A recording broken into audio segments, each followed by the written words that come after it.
Vamos dar continuidade à nossa leitura diária do Sagrado Srimad Bhagavatam. O fruto maduro da árvore dos desejos da literatura védica. Nós estamos no terceiro canto, acabamos de entrar no capítulo 3, intitulado Os Passatempos do Senhor fora de Vrindavana. Ontem nós lemos o verso 1 e hoje nós leremos o verso 2. Então, antes de fazer a leitura do verso, vamos entoar um mantra para reverenciar a pessoa suprema, que é esse Deus que está em tudo e que é Krishna, o filho de Vasudeva. Então, repitam, por favor. Om Namo Bhagavate Vasudevaya. Om Namo Bhagavate Vasudevaya. Om Namo Bhagavate Vasudevaya.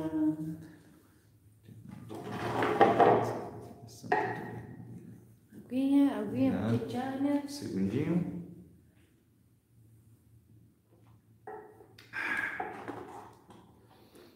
Vamos à leitura do verso em sânscrito. Sandipane Sakrit Protam Brahmaditya Savistaram Tasmai Pradadvaram Putram Mritam Pancha Janodara. Tradução seguinte: o Senhor aprendeu todos os Vedas com as suas diferentes ramificações, simplesmente por ouvi-los falados uma única vez por seu mestre Sandipani Muni, a quem ele recompensou, fazendo seu filho morto regressar da região de Jamaloka. Vamos ver então o significado dado pelo nosso querido mestre Srila Prabhupada. Jai Srila Prabhupada. Ninguém, além do Senhor Supremo, pode se tornar bem versado em todas as ramificações da sabedoria védica, simplesmente por ouvi-las faladas uma única vez por seu mestre. Ninguém pode, tampouco, ressuscitar um corpo morto após a alma ter partido para a região de Yamaraja. Mas o Senhor Krishna aventurou-se a ir ao planeta de Jamaloka e encontrou o filho morto de seu mestre, trazendo-o de volta para seu pai como uma recompensa pelas instruções recebidas. O Senhor é constitucionalmente bem versado em todos os Vedas e, não obstante, a fim de ensinar pelo exemplo que todos devem aprender os Vedas com um mestre autorizado e satisfazer o mestre prestando-lhe serviço e dando-lhe recompensas, ele próprio adotou esse sistema. O Senhor ofereceu seus serviços a seu mestre Sandipani Muni, e o Muni, conhecendo o poder do Senhor, pediu-lhe algo que outra pessoa não poderia ter feito. O mestre pediu que seu amado filho, o qual havia morrido, fosse-lhe devolvido, e o Senhor satisfez-lhe o pedido. O Senhor não é, portanto, ingrato para com alguém que lhe presta algum tipo de serviço. Os devotos do Senhor, que sempre se ocupam em seu serviço amoroso, não devem ser desapontados de forma alguma na marcha progressiva do serviço devocional. Srila Prabhupada Ki.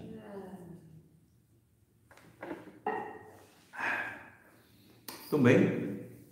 Então, antes de comentar aqui o verso e o significado de Prabhupada, eu vou pedir as bênçãos e oferecer minhas reverências aos nossos mestres espirituais e a todos os devotos Vaishnavas.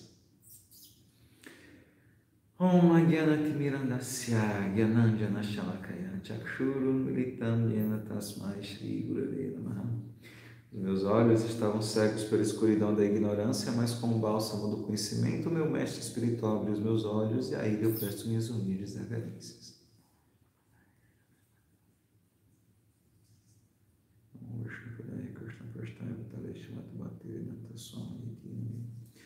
Vancha tarobescha kirpa sindhu geva chapatitanam pavanebhyo vaishnavebhyo namo namaha. Eu ofereço repetidas vezes minhas reverências a todos os devotos Vaishnavas que são como árvores dos desejos, são oceanos de misericórdia e os salvadores das almas caídas. Mukam karoti vanchanam pangum agate grina kirpatamaha vande shri guru dinatanam. Ofereço minhas reverências a meu mestre espiritual, pois pela sua misericórdia um mudo pode falar e um coxo pode cruzar montanhas. Relendo o verso, o Senhor aprendeu todos os Vedas com as suas diferentes ramificações, simplesmente por ouvi-los falados uma única vez por seu mestre Sandipani Muni, a quem ele recompensou fazendo seu filho morto regressar da região de Yamaloka. Então, relembrando aqui, quem está falando é o devoto e primo de Krishna, Uddhava, que está conversando com Vidura, que é tio dos Pandavas, e está relembrando a vida de Krishna quando ele esteve aqui, porque nesse momento que eles estão conversando, Krishna já voltou ao mundo espiritual, lembrando que Krishna é o próprio Deus. Esteve aqui há 5.000 anos. Então a gente já falou, né, como Krishna, quando ele esteve aqui, ele muito cedo saiu de Mathura, onde ele nasceu, bebê ainda, né, e foi para Vrindavana. Ele estava sendo escondido do seu tio Kansa, porque Kansa queria matá-lo, por conta de uma previsão que ele ouviu que, né, Krishna iria matá-lo. Sendo que depois, né, quando ele já está mais jovenzinho, assim, por volta dos 16 anos, que é o que Prabhupada comenta no verso anterior, ele volta para Mathura para, enfim, rever os seus pais que estavam longe dele, né? Ele ficou sendo criado por seus pais adotivos em Vrindavana. Ele foi retornar para ver seus pais primeiros, vamos dizer assim, que é Vasudeva e Devaki, e foi para, assim, pôr um fim à vida de Kansa, que era um rei tirano.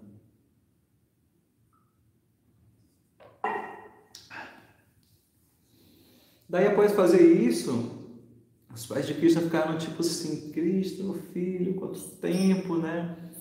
Falou, você estava lá, você foi para o Gurukula, você estudou, você foi para a escolinha e... Não, ele falou, não, né? Eu estava lá na vila, uma vida diferente.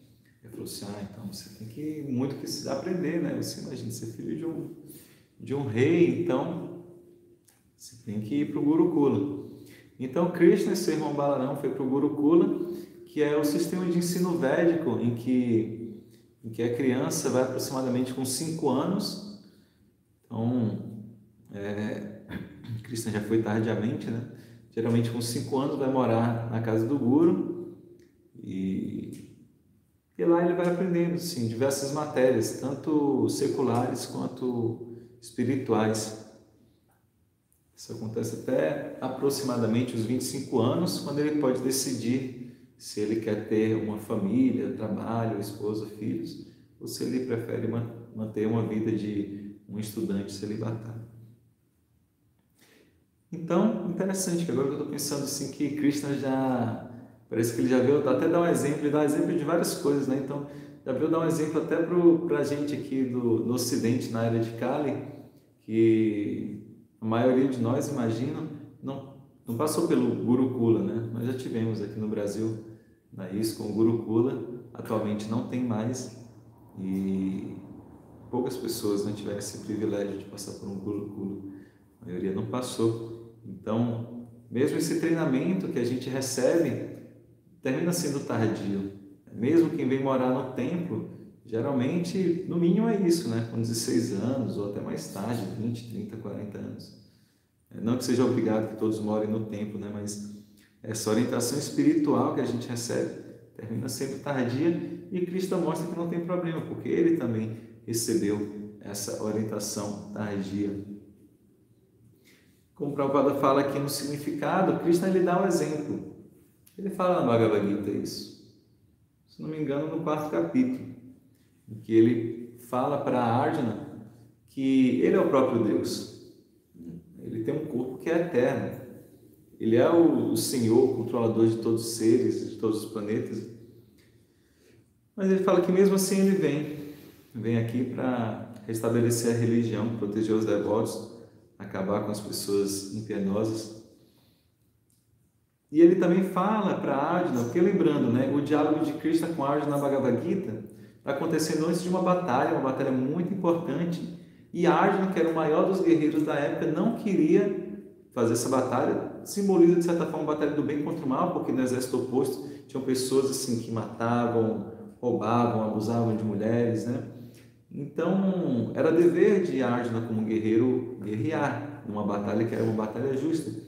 Mas ele estava relutante porque tinham pessoas queridas a ele no lado oposto.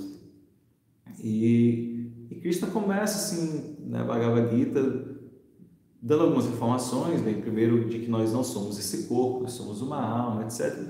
Mas depois ele vai falar também sobre a questão de Karma Yoga, né? Sobre a questão da ação. Então ele fala para Arjuna, você precisa agir para dar um exemplo.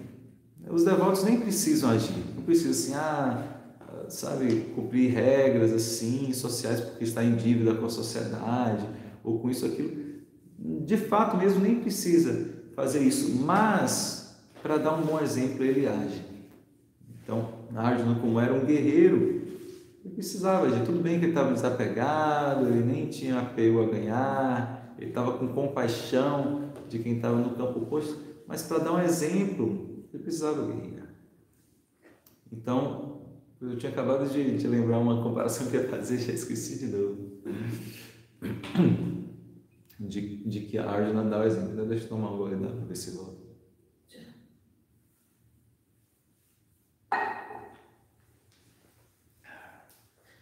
Voltou? Não voltou não. Voltou não, mas eu falo sobre outras coisas. Então é isso. Então Krishna fala assim, olha Arjuna, você é uma grande personalidade, então você precisa agir para dar o exemplo. Olha para mim, eu sou o próprio Deus, eu não preciso fazer nada, não precisava nem estar aqui. E uma vez estando aqui, eu não precisava seguir coisa nenhuma, mas eu sigo o que é correto para dar exemplo para as pessoas, senão ia tudo virar um caos, porque as pessoas se espelham nas grandes personalidades, né? Então, seguindo isso que Krishna fala, ele faz várias atividades que não precisa, né? Por exemplo, ele assume um pai e uma mãe, e ele tem medo da mãe dele se ele faz traquinagem e a mãe ameaça colocar ele de castigo. Ele respeita os pais, presta reverências. Ele é o próprio Deus, ele não precisa fazer nada disso, mas ele faz isso para dar exemplo. Então, ele é o próprio Deus, ele fala, imagina, óbvio, né? Ele é o próprio Deus. Ele fala no 15º capítulo da Bhagavad Gita, no verso 15, que de todos os Vedas, de todas essas escrituras espirituais, é a ele que se deve conhecer. E ele fala assim, na verdade, eu que conheço os Vedas, e eu fui quem compilou o Vedanta, que é a conclusão dos Vedas. Porque, óbvio, Krishna é a fonte de tudo, todo o conhecimento vem de Krishna. Então, qual seria a necessidade de Krishna aceitar um mestre espiritual, né? Se não dar o exemplo de que nós também devemos aceitar um mestre espiritual, como ele indica a Arjuna no 4º capítulo da Bhagavad Gita. Olha como é interessante, né? Como Krishna faz as coisas e fala e repete para mostrar a importância de algo. No 7º verso do 2º capítulo da Bhagavad Gita, Arjuna já tinha aceito Krishna como mestre espiritual. Ele fala, Shishyasteham Shadimam Tom Prapanam. Estou rendido a você, eu agora sou discípulo, por favor me instrua. Então ele já tinha aceitado Krishna como mestre espiritual. Mas mesmo assim, no 4º capítulo, no verso 34, Krishna fala para Arjuna, olha, você tem que, obviamente não é só para Arjuna, né? Quando Krishna faz esse diálogo, ele entende que as pessoas que estão no campo de batalha vão ouvir, vão replicar, e isso vai atravessar fronteiras de tempo e espaço, vai chegar, por exemplo, hoje em dia, né, no ano 2023, no Brasil. Então ele não está falando somente para Arjuna, mas ele fala o seguinte, você precisa, Arjuna, aprender esse conhecimento espiritual se aproximando de um mestre espiritual. E aí você tem que fazer perguntas a ele, perguntas de uma maneira humilde, perguntas relevantes, e você tem que ajudar esse mestre espiritual na missão dele. E aí ele vai poder te iniciar nessa ciência espiritual, porque ele próprio é um vidente da verdade. Então, mesmo Arjuna já tendo aceito Krishna como mestre espiritual, ele fala, você tem que conhecer essa ciência espiritual se aproximando de um mestre espiritual. Então, por que ele falaria isso, se não, novamente, para dar um exemplo para todos, para as pessoas entenderem isso, né? Como tudo a gente precisa de um professor, tudo a gente aprende com alguém. Nem que você diz assim, não, ele aprendeu vendo, tá? Mas você viu alguém fazendo. Então teve alguém que foi seu professor direta ou indiretamente e que falava da ciência espiritual. Então, obviamente, as escrituras não autorizam isso de assim, não, eu mesmo vou me auto-iluminar, eu vou aqui ler os livros, eu vou ver o que é melhor de cada um, várias filosofias diferentes, vou trilhar meu próprio caminho. Imagina se um médico vai tentar fazer isso, ele confiaria, passaria por uma operação por um médico que ele leu vários livros, ele é um autodidata? Acho que não, né? E a ciência espiritual a ciência suprema, é mais importante de todas. As medicinas salvam a vida do corpo material, mas a ciência espiritual salva a própria alma. Então, como que a gente pode achar que para a ciência espiritual a gente não precisaria de um mestre, né? Então, Cristo fala dessa importância do mestre, ele dá o exemplo, ele mesmo aceitando o mestre, mesmo sem precisar. E, obviamente, ele não precisou ficar 20 anos ali estudando com o mestre, porque Cristo, como era o próprio Deus, bastou que ele ouvisse o conhecimento espiritual uma única vez e já sabia decorado. E na verdade, isso aí, apesar de ser assim, uau, como assim, né? Que maravilhoso. Engraçado que na primeira era é dito que as pessoas eram assim, sabia? Não só na primeira era, mas assim, até a terceira era. Agora em Kali Yuga, para essa era que a gente está vivendo, que foi necessário que se colocasse, sim, se registrasse todo o conhecimento védico, porque antes era passado oralmente, era falado, a pessoa ouvia e depois replicava. O Srimad Bhagavatam que a gente está lendo, como é que foi?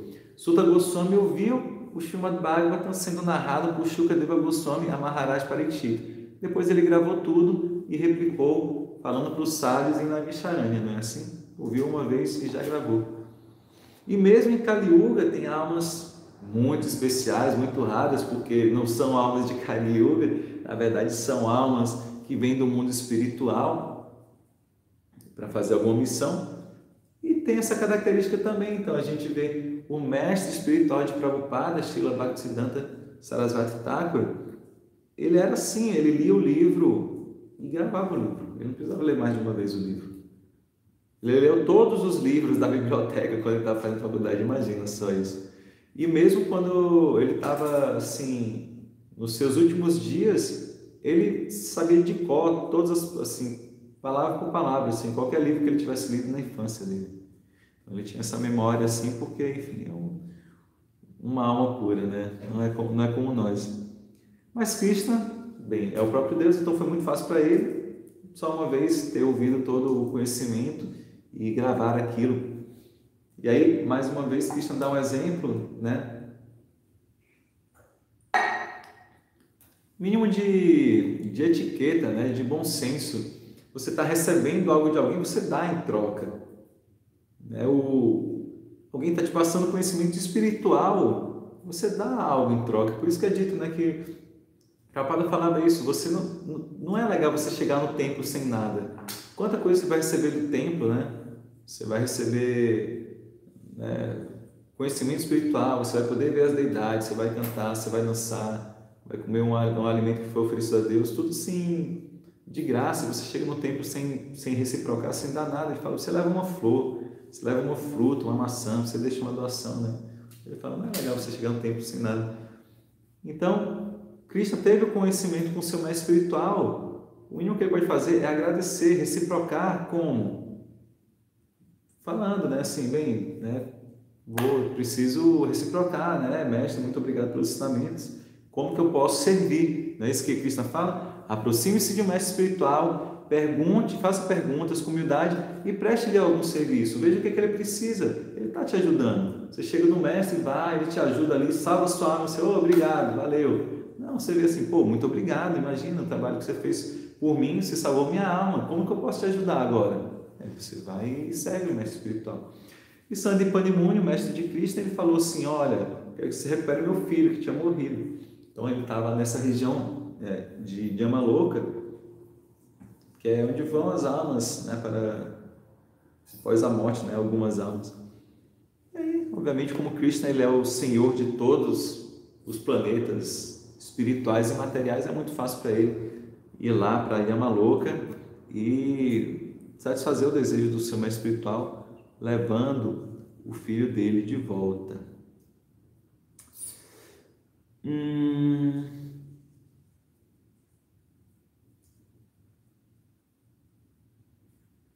E um ponto interessante também, o mestre espiritual, Sandipani Muni, sabia da posição de Krishna, né? Senão ele não teria pedido isso, né? Você não vai pedir isso para qualquer pessoa, né? Outra pessoa não conseguiria fazer isso, mas ele sabia que Krishna era a própria suprema personalidade de Deus e por isso ele faz esse pedido. E aí Prabhupada finaliza falando isso, né? Porque ele estava prestando um serviço para Krishna, né? Passando ali o conhecimento para ele, e quando ele faz um pedido, então Krishna satisfaz o pedido. Ele fala: o Senhor não é, portanto, ingrato para com alguém que lhe preste algum tipo de serviço. E ele fala isso sobre os devotos. Então, né, que se os devotos estão prestando serviço a Krishna, é isso que a gente faz. Bhakti Yoga, Bhakti é isso, é prestar serviço amoroso, serviço devocional a Krishna. Krishna reciproca. Ele fala, né? À medida que a pessoa se aproxima de mim, se rende a mim, eu recompenso igualmente, né? Na mesma medida que alguém se aproxima de mim, eu recompenso igual. Então, essa é uma certeza que a gente pode ter uma vez que a gente faz serviço devocional. Então, Krishna, ele atende o pedido dos devotos, né? A gente estava algum tempo atrás, a gente estava lembrando, né, de como ele atendeu o desejo de Bhishma, né? Que Bhishma desejava ver Krishna de alguma forma atuando na batalha, mesmo Krishna tendo feito uma promessa de que não faria isso, mas ele precisou fazer isso por quê? Porque Bhishma tinha feito uma promessa de que ou eu mato Arjuna, eu só não vou matar Arjuna se Krishna ele se envolver na batalha. E realmente chegou um momento que Bhishma estava para matar Arjuna. E obviamente Krishna ia proteger Arjuna, ia deixar que isso acontecesse. Então ele pegou a roda da quadriga e estava pronto para atacar Bhishma, mas aí foi quando, né, deu o término da batalha por aquele dia, né? Soou o búzio, indicando que estava já assim o pôr do sol, e aí a batalha precisava parar naquele momento. Essas eram as regras, né, da batalha. E aí Krishna terminou que não efetuou ali o ataque, mas atendeu o desejo de Bhishma de ver Krishna nesse humor assim, de ir atacá-lo, mesmo que não tenha completado a ação. Então, Krishna, ele atende o desejo dos seus devotos. Tá bem, eu vou reler o verso para ver se alguém tem alguma pergunta, algum comentário. O Senhor aprendeu todos os Vedas com suas diferentes ramificações simplesmente por ouvi-los falados uma única vez por seu mestre Sandipani Muni, a quem ele recompensou fazendo seu filho morto regressar da região de Yamaloka. A gente viu que Krishna é assim. Deus, ele vem para dar exemplo, ele faz algumas atividades aparentemente de um ser humano comum, embora a gente saiba que ele não é. Ele mostrou, dentre várias atividades, a importância de nós termos um mestre espiritual que nos guie nessa jornada do autoconhecimento, do conhecimento espiritual, e que nós devemos mostrar gratidão por esse mestre espiritual,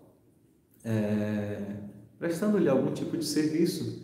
Vou aproveitar a deixa, né, para falar sobre...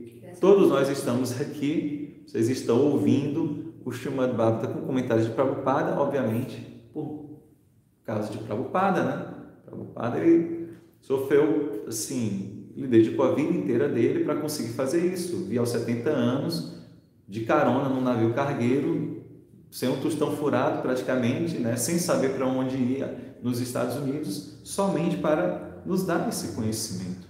E hoje em dia, nós temos esse conhecimento, nós temos a grande joia que é o Mahamantra Hare Krishna, Krishna Krishna, Hare Hare, Hare Rama, Rama Rama, Hare Hare. Ele nos deixou uma instituição que é isso, onde a gente pode ter esse apoio, ter templos, né, urbanos e rurais, onde a gente pode ver as deidades, ouvir as escrituras, cantar, dançar, comer o alimento que é oferecido a Krishna. Então, o mínimo que a gente pode fazer é mostrar gratidão, pelo menos falar, Prabhupada, obrigado. A gente pode falar mais do que obrigado, a gente pode falar mais, né?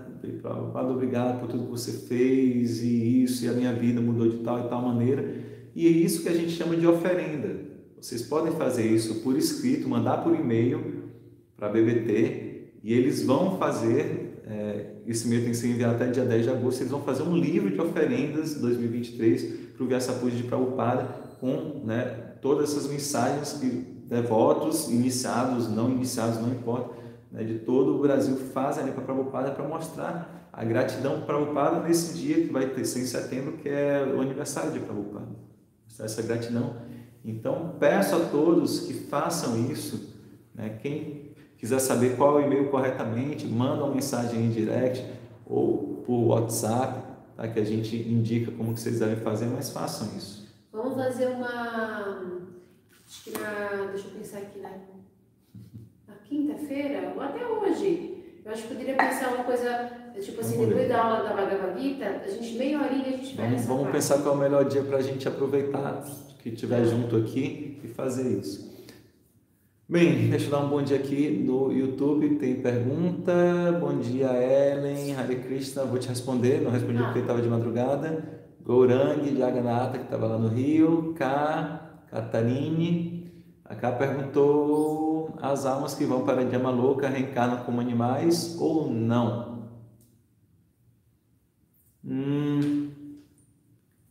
Não necessariamente, cara. Eles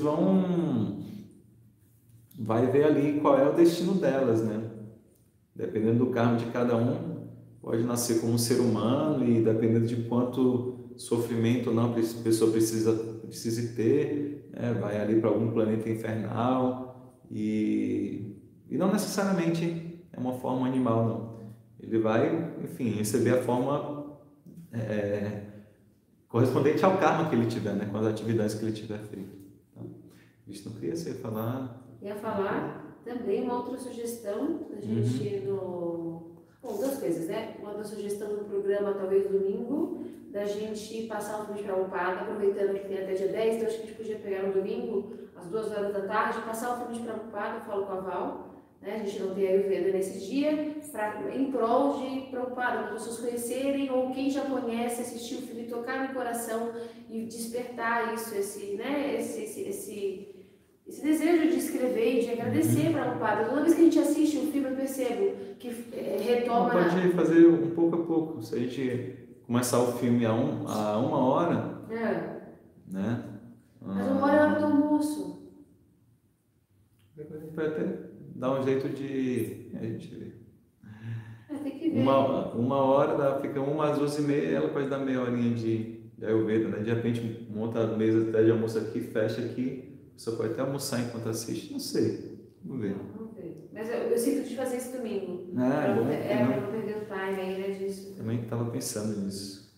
Bem, então é isso. E outra coisa é, dessa parte que pessoas compartilham com a gente, disso de mestres espirituais, né, de terem, de você buscar, às vezes a pessoa fala, eu fiz isso, fiz aquilo. Não, a pessoa, enfim, vem e você, conheci, sei lá, o mestre espiritual. E aí você tem esse questionamento que você trouxe da pessoa, procurar saber da onde ela está vindo, da onde esse mestre espiritual está vindo. Exatamente. Né? É importante, todo mestre deve ter sido um discípulo, né? Para ser um mestre tem que ser um bom discípulo.